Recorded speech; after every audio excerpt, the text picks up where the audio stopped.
Hello, my name is Professor Sir Terence Stephenson. I'm a Nuffield Professor of Child Health here at the Institute of Child Health at University College London, and I'm a practicing paediatrician in London. And I've been practicing for almost 40 years, and I spend a lot of my time talking to parents and older teenagers about vaccines, about why they're so important and how they can prevent a child from getting a really serious disease. One of the questions I'm frequently asked is, well, is it necessary to follow the recommended vaccination schedule for my child? Every country in the world, I think I've visited 23 countries to look at their child health programs. Every country will have its own vaccination schedule. So that shows that you should be following the vaccination schedule in your country.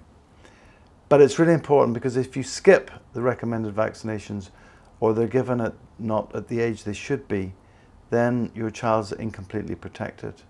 And vaccines are the single most effective measure we've got against preventing serious life-threatening infectious diseases. So don't delay. If you're worried about a vaccine and that's why you're delaying and you're uncertain, talk to somebody like me, a doctor, a paediatrician, a family physician, a general practitioner, a pharmacist, a nurse. Talk to someone who knows about vaccines and who will take your concerns seriously and hopefully will be able to reassure you that vaccines are safe and are effective at preventing serious disease. People often think nowadays, because we don't see so many of these diseases, because vaccination has been so successful, people think things like measles and mumps and rubella are just, oh, they're just childhood rashes, they're not serious. And polio, no, polio has gone away, nobody gets that. Well, measles, mumps and rubella do cause rashes, but measles can also cause brain damage and can cause death.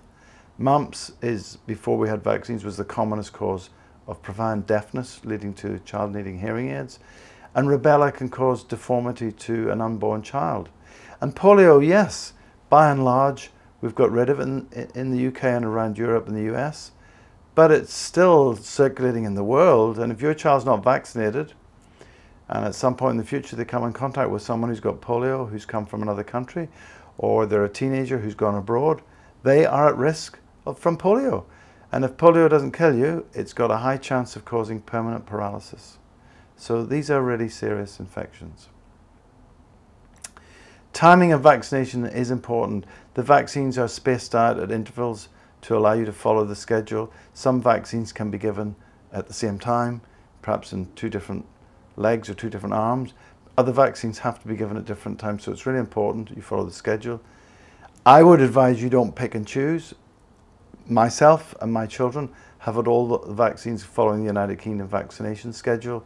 I don't kind of say, well, I think I'll have that one because polio is really bad, but I won't have influenza because that's just flu. I've had a flu vaccine every winter for at least the last 10 years. I don't pick and choose. These are all serious diseases.